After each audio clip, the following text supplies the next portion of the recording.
সকালে সন্ধ্যায় মনে মনে অতীব গোপনে নীরবে বলুন আপনি কি বলতে চাচ্ছেন। ইজনাদ রব্বাহু নিদান খাফিয়া, যখন জাকারিয়া আলাইহিস সালাম তার প্রতিপালককে চুপে চুপে বললেন, জাকারিয়া আলাইহিস সালাম তার প্রতিপালককে চুপে চুপে বললেন যে আমার ভাইরার মেয়ে, আমার স্ত্রীর বোনের মেয়ে, ওর ঘরে গেলাম, মারিয়ামের ঘরে, দেখলাম অসময়ের ফল। তো আমি বললাম, মারিয়াম এগুলো কোথা থেকে এসেছে? তো মারিয়াম বলল, হাজ আমি নিন্দিল্লা, এটা আল্লাহর পক্ষ থেকে এসেছে। অসময়ে শীতের দিনে রাজশাহীর ফজলি আম, এটা অসময়ের ফল। তো তোমার কাছে অসময়ের ফল এটা কিভাবে হলো? এটা আল্লাহর পক্ষ থেকে। এর চুকুমাই হিসাবে গাইরে হিসাব, ইচ্ছা যাকে তাকে হিসাব ছাড়াই দিলে রুজি দেন, তো দিয়েছেন। তো ভাবলেন যে আমি বৃদ্ধ মানুষ হলে কি হবে, আমার স্ত্রী বন্ধা হলে কি হবে, যে অসময়ের ফল মারিয়ামকে দিতে পারেন, সে আমাকে বৃদ্ধ মানুষ হলে আমার একটা সন্তান তিনি দিতে পারেন। আমার স্ত্রী বন্ধা হলে কি হবে? এখন তিনি গোপনে চুপে চুপে আল্লাহকে বলছেন, প্রতিপালক আমার মাথার চুল পেকে গেছে, আমি বৃদ্ধ মানুষ, আমার হাড় হাড্ডি দুর্বল হয়ে গেছে, আমি বৃদ্ধ মানুষ, আমার স্ত্রী বন্ধা, বাচ্চা দিতে পারে না, কিন্তু তোমার কাছে চাইলে যে মানুষ নিরাশা হয় না, যেহেতু নিরাশা হব না এই আশাতে বলছি তুমি আমাকে একটা সন্তান দাও। অতীব গোপনে বললেন। তা আল্লাহ বললেন, ঠিক আছে জাকারিয়া, তোমার কথাটা আমি মেনে নিলাম, তোমাকে আমি একটা সন্তান দিলাম যার নাম ইয়াহইয়া। আপনি যেটা বলছেন গোপনে চুপে চুপে বলুন, তিনি শোনার জন্য প্রতীক্ষমান রয়েছেন, তিনি শুনবেন। বুরায়দা রাদিয়াল্লাহু তাআলা আনহু বলেন যে রাসূল সাল্লাল্লাহু আলাইহি সাল্লাম একদা ফজরের সালাত আদায় করলেন, করেই দা বেলালান, বেলালকে ডেকে বললেন, বেলাল বেমা সাবাক্তানি এলাল জান্না, তুমি আমার আগে জান্নাতে কিভাবে গেলে বেলাল? কুল্লামা দাখালতুল জান্নাত আশমিতু খাসখাসাতা নালাকা আমামি, যতবার আমি জান্নাতে প্রবেশ করি দেখি তুমি আমার আগে আগে জান্নাতে জুতা পায়ে দিয়ে হাঁটো। বলো তো বেলাল তুমি কি করো? বেলাল, যতবার আমি জান্নাতে প্রবেশ করি দেখি তুমি আমার আগে আগে জান্নাতে জুতা পায়ে দিয়ে হাঁটো, তোমার জুতার শব্দ শুনতে পাই। বলো তো বেলাল তুমি কি করো? কি এমন আশাবাদী তোমার কাছে আমল আছে? তখন বেলাল বলছেন, আল্লাহর নবী এমন তো কোনো আমল আমি জানি না যার ভিত্তিতে আমি আপনার আগে আগে জান্নাতে জুতা পায়ে দিয়ে হাঁটি। তবে কুল্লামা আযানতু সাল্লাতু রাকাতান, যখনই আমি আজান দিই তখনই আমি 2 রাকাত সালাত আদায় করি। আজান দিলেই আমি 2 রাকাত সালাত আদায় করি। ওয়াইজা আসাবা হাদাসন, আর যখন আমার ওযু ভেঙে যায় ওই সময়তে আমি ওযু করি, ওযু করলেই মনে করি যে আমার উপরে 2 রাকাত সালাত আছে, ওযু করেই 2 রাকাত সালাত আদায় করি। বলা শেষই হয়নি আল্লাহর নবী বলছেন, বেলাল বেহেমা, বুঝেছি বেলাল, এই কারণেই তো তুমি আমার আগে আগে জান্নাতে জুতা পায়ে দিয়ে হাঁটো। আপনি সুন্দর করে ওযু করে, সুন্দর ওযু মানে সব অঙ্গগুলি ভালো করে 3 বার করে ধুইবেন, এটা হলো সুন্দর ওযু। সুন্দর ওযু করে 2 রাকাত সালাত আদায় করে কি বলতে চাচ্ছেন ওখানে বলেন, তবে বিনয়ের সাথে কান্নাকাটি করে বলুন, আপনার সমস্যা দূর হবে। আল্লাহ তাআলা বলেন, সালাত আদায় করে ধৈর্যের সাথে সাহায্য চাও, ধৈর্য। আল্লাহ রাসূল যখন সিজদায় যেতেন তখন আবু জাহাল খুব রাগান্বিত, ক্ষিপ্ত হতো। আবু জাহাল যখন সিজদায় যাবে তার মাথায় উটের ভুঁড়ি চাপিয়ে দিতে পারে কে? আমি পারি, ঠিক আছে সিজদায় গেছেন তো উটের ভুঁড়ি চাপিয়ে দিয়েছে, ফাতেমা ফাতেমা ফাতেমা তোমার আব্বা সিজদায় পড়ে আছে, তার মাথার উপরে উটের ভুঁড়ি চাপানো হয়েছে, তিনি উঠতে পারছেন না। ফাতেমা দৌড়িয়ে এসে ভুঁড়িটা সরিয়ে দিলেন। তারপরে তিনি তাদের কিছু গালি দেওয়ার চেষ্টা করলেন। আল্লাহ রাসূল সালাত শেষ করে বদদুয়া করলেন, আল্লাহ তুমি ওদবাকে ধ্বংস করো, সাহেবাকে ধ্বংস করো, ওয়ালিদ ইবনে মুগিরাকে ধ্বংস করো। এইভাবে তিনি বদদুয়া করলেন। তার দোয়া কবুল হলো 12 বছর পরে বদরের যুদ্ধে। যুদ্ধ শুরু হওয়ার পূর্বে তিনি বলেছিলেন সঙ্গী সাথী আবু বকর উমর আপনারা শুনে রাখেন, এই যে আমি আঙ্গুলের দাগ দিয়ে দিচ্ছি, এইখানে ওদবা পড়ে থাকবে, এখানে সাইবা থাকবে, এখানে ওয়ালিদ ইবনে মুগিরা থাকবে, ওইখানে আবু জাহাল থাকবে। তো যুদ্ধ শেষে আমরা দেখলাম যে যেখানে আঙ্গুলের দাগ দেওয়া আছে সেখানে সেখানে পড়ে আছে। দোয়া কবুল হলো, তবে অনেক দিন পরে, 12 বছর পরে। আপনি একটু ধৈর্য ধারণ করুন। আল্লাহ বলছেন ওয়াস্তাইনু বিসসবরি ওয়াসসালাহ, তোমরা সলাতের মাধ্যমে ধৈর্য সহকারে উপরে সাহায্য চাও। প্রত্যেকটা মানুষ বিপদে থাকে, আমরাও বিপদে থাকি, মানুষ মাত্র বিপদ আসতে পারে, ধৈর্যের প্রয়োজন আছে। ইয়াকুব আলাইহিস সালামের 12, 13টা 11টা ছেলে এসে বলছে, আব্বা ইসবকে আমাদের সাথে দেন, ও আমাদের সাথে থাকবে, খেলাধুলা করবে, আমাদের কাপড় চোপড় নিয়ে থাকবে। তখন ইয়াকুব আলাইহিস সালাম বলছে, না না না না না না না, তোমরা ইসবকে নিয়ে যাবা, ওকে বাঘে ধরে খাবে। কি বলেন আব্বা, আমরা এতগুলি মানুষ আছি, তাকে বাঘে ধরে খাবে মানে? আচ্ছা ঠিক আছে নিয়ে যাও। নিয়ে যাওয়ার পরে তাকে ইঁদারায় ফেলে দিয়ে একটা পশু মেরে তার রক্ত কাপড় তার জামা কাপড়ে লাগিয়ে দিয়ে বিকালে এসে বলছেন, এই দেখেন আব্বা, এই দেখেন আব্বা, এই দেখেন আব্বা, ওকে বাঘে ধরেছে, আপনি তো বিশ্বাস করবেন না, এ দেখেন জামা কাপড়ে রক্ত লেগে আছে। তখন তিনি দেখে বললেন যে তোমরা কথা বানিয়ে নিয়েছো, তবে আমি ধৈর্য ধারণ করি, তোমরা কথা বানিয়ে নিয়েছো। তিনি এভাবে বলে দিলেন কেন যে তোমরা কথা বানিয়ে নিয়েছো? জামাটাতে রক্ত ছিল বটে, তবে জামাটা ছিঁড়া ছোটা ছিল না। বাঘে যদি ধরে তাহলে জামা কাপড় কিছু একটু না একটু ছিঁড়ে যাবে। একবারে ঝকঝকে কাপড় নিয়ে এসে দিল। তো তিনি বললেন তোমরা এটা বানিয়ে নিয়েছো। তারপর ছেলেকে বিক্রি করা হলো, মিশরের বাদশা কিনে নিলেন, কত ঘটনা ঘটলো। 12 বছর জেল হয়ে গেল। জেল থেকে বের হওয়ার সময় তাকে ডাকতে পাঠানো হলো। তিনি বললেন, না অসম্ভব, আমি জেল থেকে বের হতে পারি না। জুলাইখাকে আগে জাতির সামনে ঘোষণা দিতে হবে অন্যায় আমি করেছি, এইসব করেনি। যতদিন পর্যন্ত জুলাইখা জাতির সামনে ঘোষণা না দিবে যে আমি জুলাইখা অন্যায় করেছি, এইসব করেনি, ততদিন পর্যন্ত আমি এইসব জেল থেকে বের হব না। জুলাইখা জাতির সামনে ঘোষণা দিল আমি অন্যায় করেছি, এইসব করেনি। এই কথা যখন জাতির সামনে ঘোষণা দিল, তখন ইউসুফ আলাইহিস সালাম জেল থেকে বের হয়ে আসলেন, দায়িত্ব পালন করলেন। ভাইয়েরা আসলো, এক পর্যায়ে বাপ মা আসলেন। অনুমান করা যায় 20, 25, 30 বছর যাবত লাগলো বাপের দোয়া কবুল হতে। কান্নাকাটি করতে করতে চোখ দুটি অন্ধ হয়ে গেছিল। ইয়াকুব আলাইহিস সালাম দেখতে পাচ্ছিলেন না। কান্নাকাটি করতে করতে ছেলে বেঁচে আছে, এটা আমার অন্তরে বিশ্বাস, তবে ছেলে ফিরে আসবে কবে? আমি ধৈর্য ধারণ করে বলছি, তুমি আমার ইউসুফকে আমার কাছে ফিরিয়ে দাও। ইয়াকুব আলাইহিস সালামের দোয়া কবুল হতে 20, 25, 30 বছর লাগলো, আর আপনি দোয়া করতে করতেই বলছেন আমার দোয়া কবুল হয় না।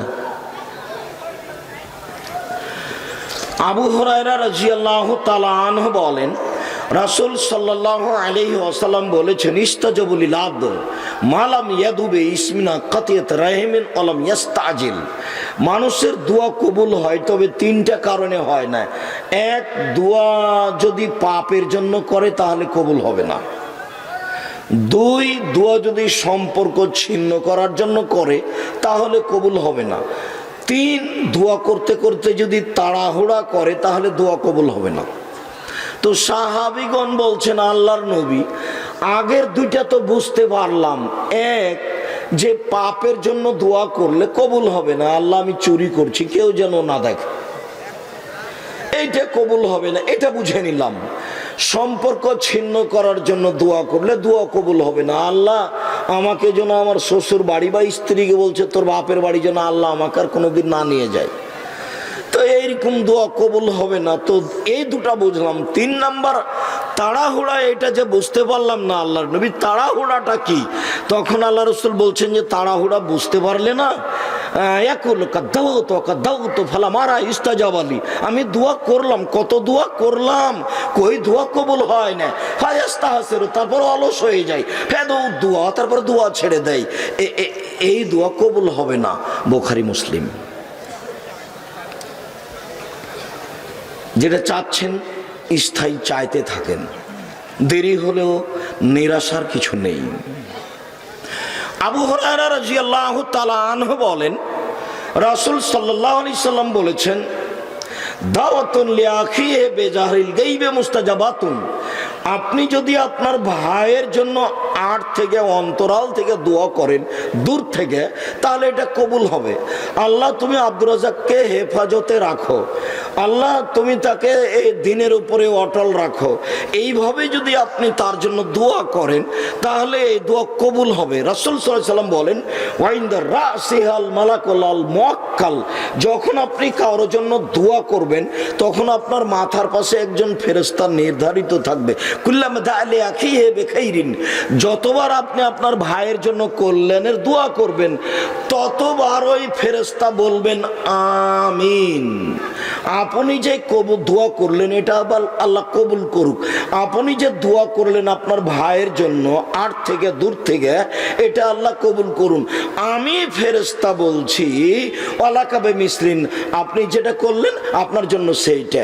আমি ফেরেশতা বলছি আপনি যে আর একজনের জন্য দোয়া করলেন, এখন আমি আপনার জন্য দোয়া করছি, আল্লাহ আপনাকে হেফাজতে রাখো।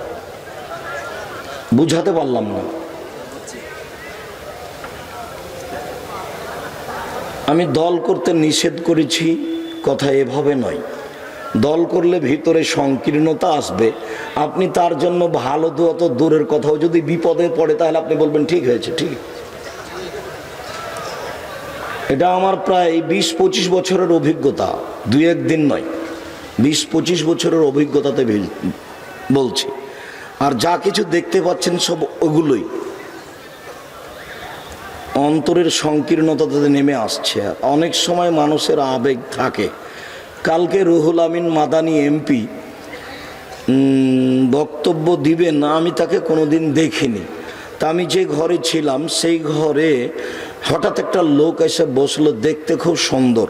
তা আমি বুঝতে পারলাম না, কেউ আমার কাছে আসলে আমাকে তো সালাম দিবে, এটা আমার স্বাভাবিক গতি। তো উনি বসলেন, কিছু বললেন না। ইতিমধ্যে আমাকে একজন ডেকে নিয়ে স্টেজে নিয়ে গেলেন। অনেক মানুষ, পোড়াবাড়ি গাজীপুরে। তো আমি ওখানে বসতেই 2-1 মিনিটের মধ্যেই হাজির নওয়াব এসে আমার সামনে থেকে মাইকটা সরিয়ে নিয়ে বললেন যে আপনি একটু 10 মিনিট পরে কথা বলবেন ভাই। তো রুহুল আমিন মাদানী এমপি এসে বসলেন। এসেই আমাকে বলছেন আলাকরাব ফালাকরাব, আলাওয়াল ফালাওয়াল, আপনি আগে এসেছেন, আপনি কথা বলেন। তো দেখলাম যে মাইকটা আবার আমার কাছে নিয়ে এসে রেডি করা হলো। ইতিমধ্যে আর একজন বলছেন যে এখন আপনাদের সামনে কথা বলবেন এমপি রুহুল আমিন মাদানী। তখন আবার মাইকটা সরিয়ে তার কাছে দেওয়া হলো। তখন আমি ভাবলাম যে লোকটা অপমান হবে বলে আমার মনে বলছে, কেননা এরকম একাধিক দিন ঘটনা ঘটেছে, আমাকে বসিয়ে রেখে কারো আলোচনা হয়নি। আজকেও যা হওয়ার তাই হলো। তা আমি ভাবছিলাম যে কি করা যায়, এরা তো ভুল করলো। 3-4 মিনিট থেকে 5-7 মিনিট হয়েছে, এই যে হইচই লেগে গেল। না, আপনি বক্তব্য বন্ধ করেন, আপনি বক্তব্য বন্ধ করেন। ওটাই ভালো, যিনি মঞ্চে আছেন তার কথা যখন শেষ হয়ে যাবে তখন আপনি আমাকে নিয়ে যান। আমি আব্দুর রাজ্জাক বিন ইউসুফ কারো কোনোদিন ক্ষতি চাইনি। আমার মন বলে না যে আমি কারো কোনোদিন 1 মিনিটের জন্য ক্ষতি চেয়েছি। আল্লাহে আল্লাহর কসম এটাই ঠিক, আল্লাহে আল্লাহর কসম এটাই ঠিক, আল্লাহে আল্লাহর কসম আমি আমার জীবনে কোনোদিন অপ্রয়োজনীয় বাক্য বলিনি। কোরআন হাদিসের বাইরে আমি কথা না বলার চেষ্টা করেছি। আল্লাহর কসম আমি কোনোদিন কারোর বিরুদ্ধে কথা বলিনি। তবে আমি বলেছি শতকরা 95 জন বক্তা মিথ্যুক। আমি বলিনি ইনি মিথ্যুক। আমি বলেছি শতকরা 98 জন মুফাসসির মিথ্যুক। তবে আমি বলিনি ইনি মিথ্যুক, এরকম আমি বলিনি। আমি 90 সাল থেকে মাঠে আছি, কোরআন এবং হাদিস মুখস্থ করে রেখেছি, আমি ওই মাপে বলতে থাকি। আপনি একটা বিষয় উল্লেখ করলে আমি ঘন্টা 2 বলতে পারবো, এটা আমার ধারণা। আর আল্লাহর একটা বিশেষ রহমত, বিশাল বড় বড় হাদিস, 1 পৃষ্ঠা 1.5 পৃষ্ঠা 2 পৃষ্ঠা হাদিস যদি আমি অনুবাদ আপনাদের সামনে বলতে থাকি, তো একটা বাক্য বলার পরে আর একটা বাক্য আমার মাথায় রেডি হয়ে আছে, আগে পিছে হয় না। আলহামদুলিল্লাহ, এর ফল আমি বুঝতে পারি না। আমি বলতে পারি, এটা আমি বুঝতে পারি, এটা যে আপনি দেখতে পাচ্ছেন আমি বলতে পারছি। এটা আমার জীবনের গতি, কাজেই কারো পিছনে পড়া আমার প্রয়োজন হয়নি। সম্মানিত দিনী ভাই বোন, আমি এটা সবসময় চাই যে আমার কারণে আর একজন মাঠে অপমান হোক। শেষ পর্যন্ত তিনি বললেন, চুপ থাকেন, চুপেন আপনারা। আমি তো বলেছিলাম পরিচালনা কমিটিকে আব্দুর রাজ্জাক সাহেবকে আগে দেন, তো ওরাই তো আমাকে আগে দিল।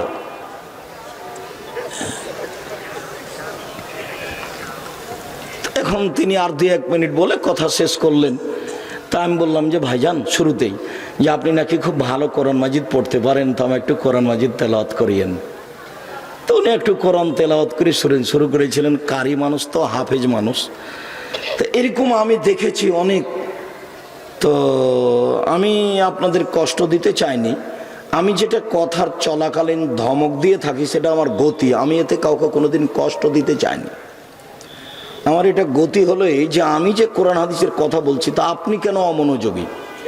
আপনি কেন এখন দোকানে বসে আছেন? আমি আপনার জন্য এসেছি। আমি রাত্রি 11টা কয়েক মিনিটে এসেছি, তখন থেকে অপেক্ষা করছি। এত গভীর রাতে আসতে হবে এটা আমি মনে করিনি। তো অনেকে আছেন, আচ্ছা ঠিক আছে, অনেকে এসেছেন, কথা শেষ হয়ে যাক, তখন আমি যাব। তবে আরেকজনের শেষ হয়ে গেলে আমার আসলে সেটাই ভালো হয়, তার জন্য ভালো হয়, আমার জন্য ভালো হয়, আপনাদের জন্য ভালো হয়। কতদিন যে এরকম ঘটনা ঘটলো। এই বছরের নভেম্বরে কোথায় গেছিলাম যেন, বাগমারাই। উনি মেয়র কথা উনি আমাকে বসে রেখে কথা শুরু করেছেন এই বছরই। এই 2-3 মিনিট পরে মানুষ বলছে আপনি বন্ধ করেন, আপনার কথা শুনতে আসেনি।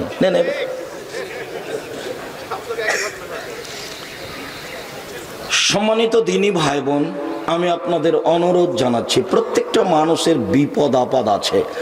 আপনি সুন্দর করে ওযু করে 2 রাকাত সালাত আদায় করে আল্লাহকে বলুন। আর সবাই পরস্পরের জন্য দোয়া করবেন, তাহলে আপনার সুবিধা। যদিও আপনার মনটা চাচ্ছে যে ওর জন্য আমি দোয়া করব না, ও বিপদে পড়ুক, আপনার অন্তরটা বিভিন্ন কারণে সংকীর্ণ হয়, মানুষ হিসাবে হয়, স্বাভাবিক হতে পারে। তবু আপনি কষ্ট করে তার জন্য দোয়া করেন। আপনি যদি তার জন্য দোয়া করেন, তখন ফেরেশতা আপনার পক্ষে বলবে আল্লাহ তোমাকে বিপদ থেকে বাঁচাক, আল্লাহ তোমাকে বিপদ থেকে বাঁচাক। হাদিস মুসলিম, আমি মনে হয় ভালো। কাজেই কষ্ট পেলেও আপনি তার জন্য দোয়া করবেন। এই ছেলে, তোমার আব্বা ছোট আর তোমার চাচা বড়, ঘটনা গন্ডগোল কিন্তু তোমার চাচার কারণেই হয়েছে। এরপরে আজকে আমি তোমাকে বলছি, তোমার আব্বাকে বলো তোমার চাচার হাত ধরে যেন ক্ষমা নেয়, ক্ষমা নিয়ে মিটমাট করে 2 ভাই যেন একসাথে চলে। আর তোমার মাকে আমি বলছি, তোমার মা কিন্তু ছোট আর তোমার মায়ের যা যেটা ও বড়, গন্ডগোল কিন্তু তোমার চাচির কারণেই হয়েছে। এরপরেও তোমার মা ছোট হিসাবে তোমার মাকে বলছি, তোমার চাচির হাত ধরে ক্ষমা নিয়ে এক হয়ে যেন একটু চলার চেষ্টা করে। দেখো, বিপদ সবারই আছে, মরলে বড় বিপদে পড়ে যাবে মানুষ, কিন্তু মানুষ বুঝতে চাচ্ছে না যে শ্বাস বন্ধ হয়ে গেলে এই ভালো মন্দর প্রতিকার করা যাবে না। সম্মানিত দিনী ভাই বোন, রাসূল সাল্লাল্লাহু আলাইহি সাল্লাম বলেন, লা তাদু আলা আনফুসিকুম, কখনো তোমরা নিজেদের জন্য বদদোয়া করো না। নিজেদের জন্য বদদোয়া মানে ধুর, এত ঝামেলার মধ্যে বেঁচে থাকার চেয়ে না থাকাই ভালো,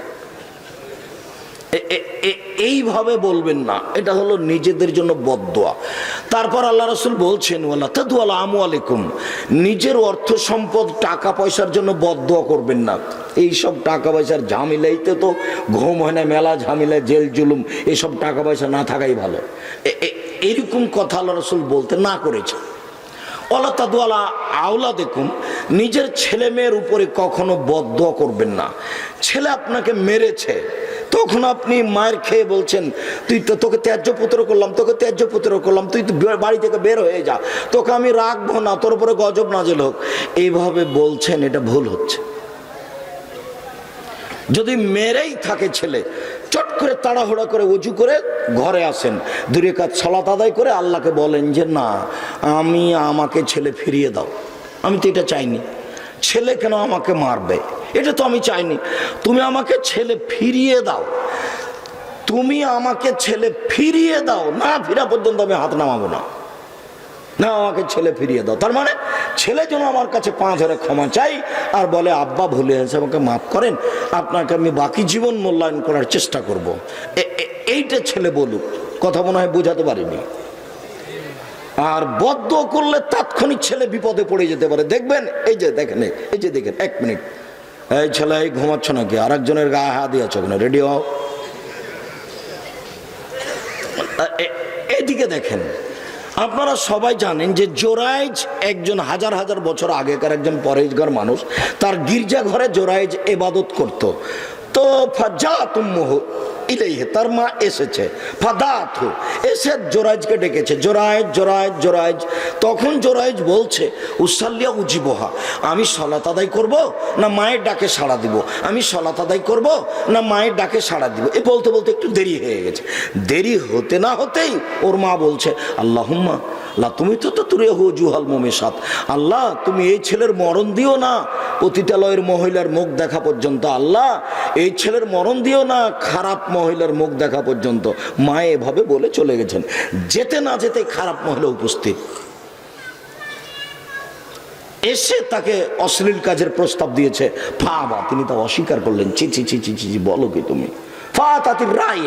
ওই মহিলা একজন রাখালের কাছে আসলো, ফাম কানাথ, তাকে জোর করে চেপে ধরলো, তার সাথে জেনায় লিপ্ত হলো। ফাওলাদাত গোলামান, তারপরে একটা বাচ্চা জন্ম দিল। তারপরে সে বলল হাজামিন জোরাইজ, এই বাচ্চাটা জোরাইজের।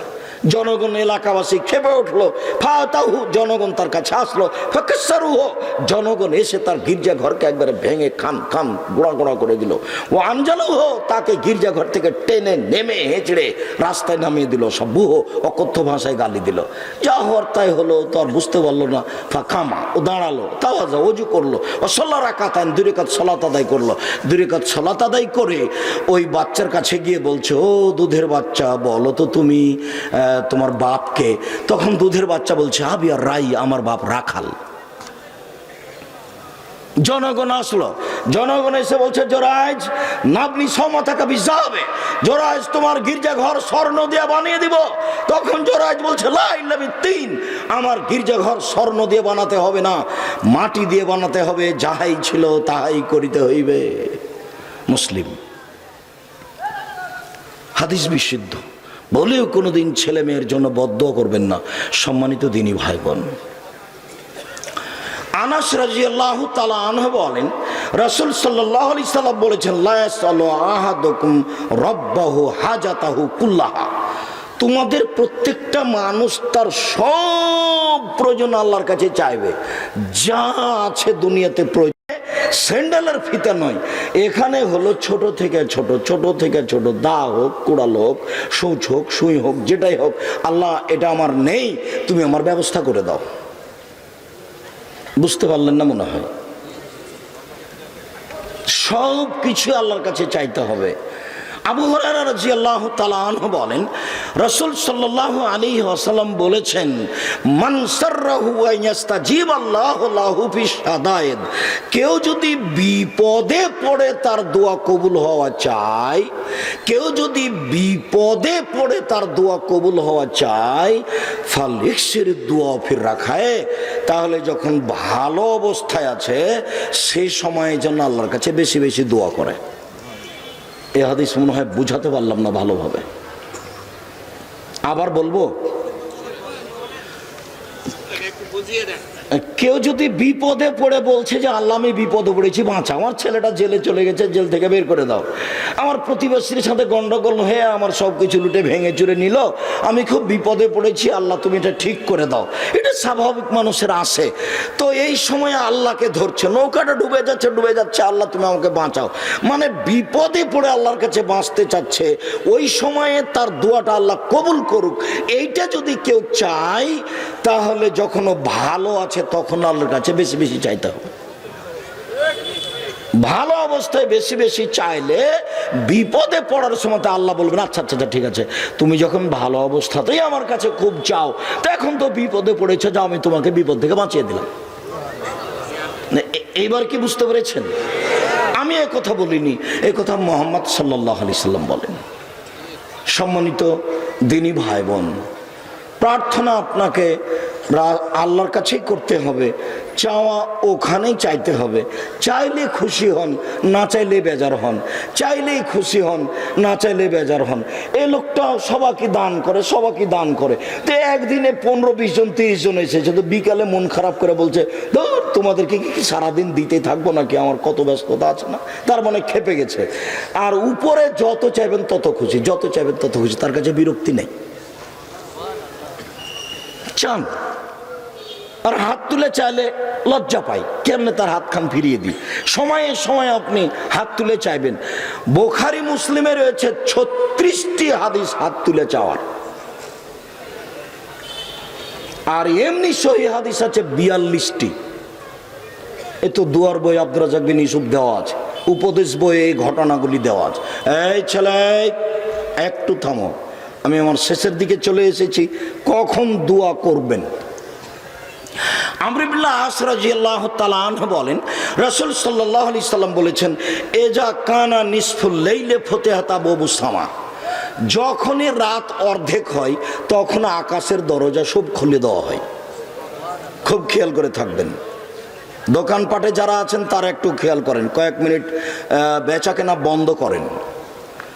যখন রাত 12টা পার হয়ে যায় তখন সব দরজা খুলে দেওয়া হয়। উইনাদি মুনাদিন মিনাস সামায়ে, আকাশ থেকে চিৎকার করে বলে, মা মিন দাইন ফাইস্তাজাবু লাহু, কেউ আমাকে কিছু বলে কি, আমাকে বললে আমি তার কথা মেনে নিব। মামিন সাইলিন ফায়ুতা, কেউ আমার কাছে কিছু চাচ্ছে কি, যে যা চায় আমি তাকে তা দিয়ে দিব। মামিন মাকরুবিন ফায়ুফাররাজু আনহু, কেউ বিপদে পড়ে আছে কি, বিপদে পড়ে কি আমাকে কিছু বলছে, ও যদি বিপদে পড়ে আমাকে কিছু বলে আমি আল্লাহ তাকে বিপদ থেকে উদ্ধার করে দিব। 3টা কথা। এক, ডাকলে আমি সাড়া দিব, কি বলছে আমাকে সেটা আমি শুনবো। 2, আমার কাছে কিছু চাইলে তাকে তা দিয়ে দিব। 3, কোনো বিপদের কথা বলছে কি, যদি বিপদের কথা বলে তাহলে আমি আল্লাহ তাকে বিপদ থেকে উদ্ধার করে দিব। সর্বশক্তিমান, সব কিছু করতে পারে, সারা পৃথিবী লেগে ঠেকাতে পারবে না যদি আল্লাহ আপনার ব্যাপারে কিছু করতে চান। তিনি আজিজ, পরাক্রমশালী, সর্বক্ষমতার অধিকারী। মাখুল রাদিয়াল্লাহু তাআলা আনহু বলেন, আনাস রাদিয়াল্লাহু তাআলা আনহু বলেন, রাসূল সাল্লাল্লাহু আলাইহি সাল্লাম বলেছেন, এজা নুদিয়া লিস-সালাহ ফতিহাত আবওয়াবুস সামায়ে, যখন আজান দেওয়া হয় তখন সব আকাশের দরজা খুলে দেওয়া হয়। ওয়াউস্তুজিবাদ দুআও, এই সময় দোয়া করলে দোয়া কবুল হয়, এই সময় দোয়া করলে দোয়া কবুল হয়, এই সময় দোয়া করলে দোয়া কবুল হয়। রাসূল সাল্লাল্লাহু আলাইহি সাল্লাম বলেন, লাইরাদু দুআ বাইনাল আযান ওয়াল ইকামা, আযান ইকামাতের মাঝে দোয়া ফেরত দেওয়া হয় না, আযান ইকামাতের মাঝে দোয়া ফেরত দেওয়া হয় না, আযান ইকামাতের মাঝে দোয়া ফেরত দেওয়া হয় না। আবু হুরায়রা রাদিয়াল্লাহু তাআলা আনহু বলেন, রাসূল সাল্লাল্লাহু আলাইহি সাল্লাম বললেন, মুয়াজ্জিন যখন আযান দিচ্ছে তুমি তার উত্তর দিতে থাকো, ফাইজান তাহা, যখন আজান শেষ হয়ে যাবে, সালতুতা, এখন আজান শেষ হয়ে গেছে, উত্তর শেষ হয়ে গেছে, এখন তুমি চাও, যা চাইবে তাই দেওয়া হবে, যা চাইবে তাই দেওয়া হবে।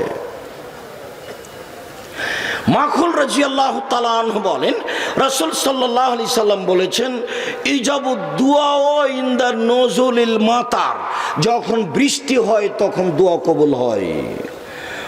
ইলতিকাইল জায়সে, যখন যুদ্ধ শুরু হয়ে যায় ওই সময়তে দোয়া করলে দোয়া কবুল হয়। তাই তো রাসূল সাল্লাল্লাহু আলাইহি সাল্লাম বদরের যুদ্ধ শুরু হয়ে গেছে, তখন হাত তুলে দোয়া করে বলছেন, আল্লাহুম্মা ইন তুহলিক হাযিহিল সাবা লা তুবাদু ফিল আরজি ইলা ইয়াউমিল কিয়ামা।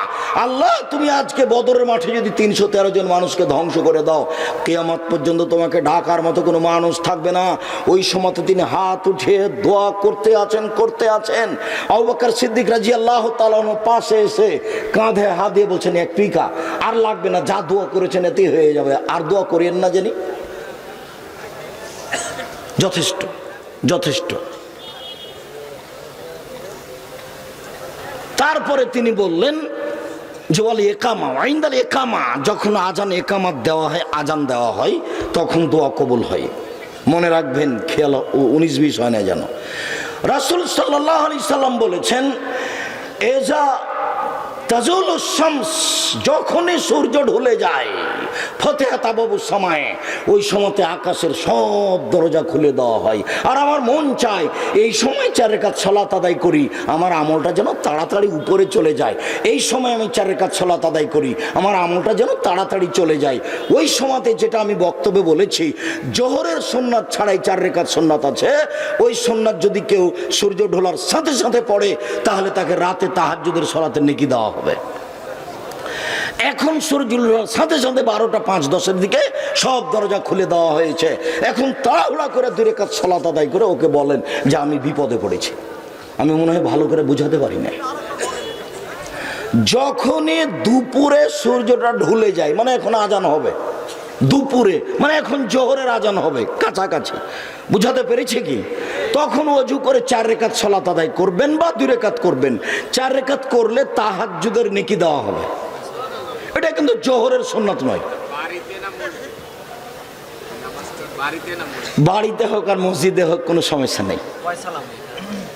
জি, কয় সালামে? 1 সালামে, 2 সালামে, যেটা সহজ হয়, দুটাই সহিহ হাদিস। মানে একটা কৌতূহল থাকছে যে কিভাবে পড়বো। তো যখনই সূর্য ঢলতে গেছে তখনই ওযু করে 2 রাকাত, যদি 4 রাকাত পড়েন তাহলে 2 রাকাত করেই পড়িয়েন, বা একসাথে 4 রাকাত পড়লেই সহিহ হাদিস, কোনো সমস্যা নেই। 4 রাকাত পড়ার পরে তাকে বলেন যে আমি বিপদে পড়েছি, যেটা বলবেন সেটাই কবুল হবে, যেটা বলবেন সেটাই কবুল হবে। আনাস রাদিয়াল্লাহু তাআলা আনহু বলেন, রাসূল সাল্লাল্লাহু আলাইহি ওয়াসাল্লাম বলেছেন, ইন্না ফিল লাইলি লাসাআতান লা ইউফিকুহা আবদুল মুসলিম, রাতে একটা সময় রয়েছে যখনই কোনো মানুষ চাওয়ার ব্যাপারে ওই সময়ের মুখামুখি হয়। ওয়া ইয়াসআলু ইনদাল্লাহি খায়রান মিন আমরিদ দুনিয়া ওয়াল আখিরাহ, ওই সময়েও যদি ইহকালের কিছু ভালো চাই বা পরকালের কিছু ভালো চাই, ওই সময়ে যদি ইহকালের কিছু ভালো চাই, পরকালের কিছু ভালো চাই, ইল্লা তাহু ইয়েহু, তাহলে দিবেনি। না, দিলাম তোমাকে, যাও, তুমি বলেছো তোমাকে দিলামই, নাও। রাতের একটা সময়, তাহলে এটা কোন সময়? একটু আগে তো বোঝা গেল যে রাত 12টার পরে দরজা খুলে দেওয়া হয়েছে।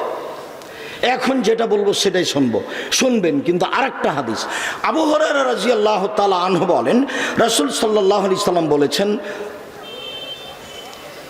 এনজেলো রব্বুনা তাআলা ইলা সামাইদ দুনিয়া হিনা ইয়াবকা সুলুসুল লাইলিল আখিরা, যখন রাতের 3 ভাগের 2 ভাগ চলে যায়, 1 ভাগ বাকি থাকে, যখন রাতের 3 ভাগের 2 ভাগ চলে যায়, 1 ভাগ বাকি থাকে, তখন আল্লাহ সপ্তম আকাশ থেকে প্রথম আকাশে নেমে আসেন। তখন আল্লাহ সপ্তম আকাশ থেকে প্রথম আকাশে নেমে আসেন, নেমে এসে বলেন, মায়াদুনি ফাস্তাজিব লাহু, পৃথিবীর মানুষ কে আমাকে ডাকে আমি তার ডাকে সাড়া দিব। পৃথিবীর মানুষ কে আমাকে ডাকে আমি তার সাড়া দেব, তার ডাকে সাড়া দিব। মায়া সলনি ফাউতিয়াহু, কে আমার কাছে কিছু চাই, যে যা চায় আমি তাকে তাই দিয়ে দিব। কে আমার কাছে কিছু চাই, যে যা তাই চায় আমি তাকে তাই দিয়ে দিব।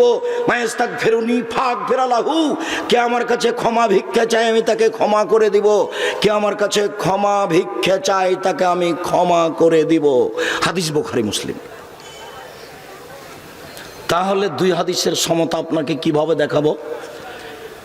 তাহলে ধরে নিতে হবে রাত 12টার পর থেকে নিয়ে ফজরের আজান পর্যন্ত কোনো সময় আছে। আপনি চেষ্টা করবেন 12:30 1টা থেকে নিয়ে 4টা 4:30 পর্যন্ত এরই সময়ে কোনো সময় উঠা। কোনো দিন 1টাই হোক, কোনো দিন 2টাই হোক, কোনো দিন 3টাই হোক, 2:30টাই হোক। হতে পারে যে ওই সময়টাই তো ধরে নেব আমি, যেই সময়তে চাইলেই হবে, চাইলেই হবে, চাইলে হবে। দিবেনি বলছেন যে দিবেন। কথাকে আমি বুঝাতে পেরেছি? চেষ্টা করুন সম্মানিত দিনী ভাই বোন। আর জুমার দিনে দোয়া কবুল হয়, তাতে সেটাকে নিয়ে যাওয়া হয়েছে আসরের পরে। জুমার দিনে দোয়া কবুল হয়, সেটাকে কোথায় নিয়ে যাওয়া হয়েছে? আসরের পরে।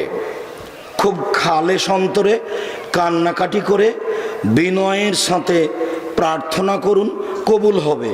কিছু সময় উল্লেখ করলাম, দিন দুপুরের পরে, সূর্য ঢোলার পরপরই, রাত দুপুরের পরে, রাত দুপুর পার হওয়ার পরই, তারপরে বললাম রাতের কোনো অংশে, তারপরে বললাম যে আজান এবং একামাতের মাঝে, তারপরে বললাম যে আজান হচ্ছে উত্তর দিতে থাকেন। যখন উত্তর চলে শেষ হয়ে গেল, এবার চান যা চাইবেন তাই দেওয়া হবে। কেন? সব দরজা খোলা আছে। বুঝাতে পারিনি, মনে থাকবে না মনে হয়। চাওয়ার পদ্ধতিতে বললাম যে স্বাভাবিক চাওয়া, এটা হাত তুলে, আর একটু এগাছা এটা, আর একবারে পূর্ণ হাত উঠে এখনই দিতে হবে, তার নাম ইবতেহাল। দেওয়াই লাগবে, আগে দিতে হবে, তারপরে কোনো কথা। খুব চাপ দিয়ে চাইবেন, কান্নাকাটি করে প্রার্থনা করুন। সম্মানিত দিনী ভাই বোন, বিশেষ প্রার্থনার কিছু পদ্ধতি বলে আবারও আপনার কাছে ফিরে যাচ্ছি মর্মে। আপনি রাতে উঠে সুন্দর করে অজু করে 2 রাকাত সালাত আদায় করে বিনয়ের সাথে বলুন, পৃথিবীতে বড় বড় ইতিহাস আছে, তাদের কথা কবুল হয়েছে, 2 রাকাত সালাতের পরে আপনারও কথা কবুল হবে মর্মে। এই দারুল হুদা কমপ্লেক্সের জন্য দোয়া করবেন, দোয়া কবুল হয়। লাইরুদ্দুত তাকদীর ইল্লা বিদুআয়ে, দোয়া এমন একটা জিনিস যে দোয়া ভাগ্যকে পরিবর্তন করে দেয়। পৃথিবী সৃষ্টির 50,000 বছর পূর্বে ভাগ্য লেখা হয়েছে, দোয়া দিয়ে পরিবর্তন করা হবে। অতএব দোয়াই করুন, প্রার্থনা করুন, কবে হবে দোয়া কবুল হবে ইনশাআল্লাহ। আর আপনাদের প্রাণের প্রতিষ্ঠান জামিয়া সালাফিয়া ডাঙ্গিপাড়া, পাবা রাজশাহী জামিয়া সালাফিয়া রূপগঞ্জ নারায়ণগঞ্জ ঢাকা, এই প্রতিষ্ঠানের জন্য আন্তরিকভাবে দোয়া করেন। আমার মনে বড় সাধ, আমি এই দেশের মাটিতে উন্নত মানের প্রতিষ্ঠান গড়বই ইনশাআল্লাহ। এই 2 প্রতিষ্ঠানে বর্তমান 2,957 জন, প্রায় 3,000 ছেলে মেয়ে আবাসিক, প্রায় আবাসিক অবস্থান করছে। আর 2 প্রতিষ্ঠানে 156 জন শিক্ষক শিক্ষিকা। আমি সবার জন্য অনুরোধ জানাচ্ছি, আমি আপনাদের কাছে আন্তরিকভাবে দোয়ার দাবি। সাথে সাথে আপনাকে আর একটা কথা বলছি, সালাফি কনফারেন্স সামনে মার্চ মাসের 5-6, মার্চের 5-6 সালাফি কনফারেন্স আপনার জামিয়া সালাফিয়া রূপগঞ্জ নারায়ণগঞ্জ ঢাকা। সকল দিনী ভাই বোনকে বিশেষ প্রার্থনার অনুরোধ রাখে জামিয়া সালাফে এবং এই দারুল হুদা কমপ্লেক্সের জন্য দোয়া করার অনুরোধ রেখে, মাসিক আলিতে সম্পত্রিকা কোথায় আছে তা সংগ্রহ করার অনুরোধ রেখে আজকের আমার বিশেষ প্রার্থনার আলোচনা এখানে শেষ করলাম। আল্লাহ, আমরা মানুষ, ভুল ত্রুটি থাকতেই পারে, তুমি আমাদের ক্ষমা করো। তোমার দরবারে এ দাবি, এ দাওয়া, এ আলোচনা এখানে শেষ করলাম। সুবহানাকাল্লাহুম্মা ওয়া বিহামদিকা আশহাদু আল্লা ইলাহা ইল্লা আনতা আস্তাগফিরুকা ওয়া আতুবু ইলাইক। আসসালামু আলাইকুম।